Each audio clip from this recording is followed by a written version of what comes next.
জকিগঞ্জে বন্যায় ক্ষতিগ্রস্ত মানুষের মধ্যে নগদ অর্থ বিতরণ করেছেন যুক্তরাজ্য প্রবাসী অ্যাডভোকেট মাওলানা সালেহ আহমদ মনসুরি। গতকাল শনিবার সকাল 11টায় উপজেলার কাজলসার ইউপির চাঁদপুর গ্রামের লদি বাড়িতে প্রায় শতাধিক ক্ষতিগ্রস্ত পরিবারের হাতে এসব অর্থ তুলে দেওয়া হয়। অ্যাডভোকেট মাওলানা সালেহ আহমদ মনসুরি জানান, তার বাবা শাহ সুফি হজরত মাওলানা জাওয়াদুর রহমান লুদি রহমতুল্লাহ আলাইহি, মা ফাতেমা রহমান লুদি ও শাশুড়ি মমতা বেগমের ইসালে সওয়াবের উদ্দেশ্যে তিনি এসব অর্থ বিতরণ করেন।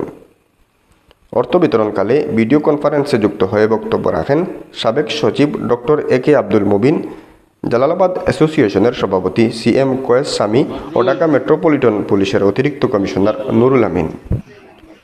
এ সময় উপস্থিত ছিলেন সমাজসেবী ফারুক আহমদ লুদি, মৌলভী সাইর আলী উচ্চ বিদ্যালয়ের প্রধান শিক্ষক সাব্বির আহমদ, রাজনীতিবিদ ইমরাউল কোয়েস ও Hafiz Aminur Rashid Ludi. News desk, Zakiganj ITV।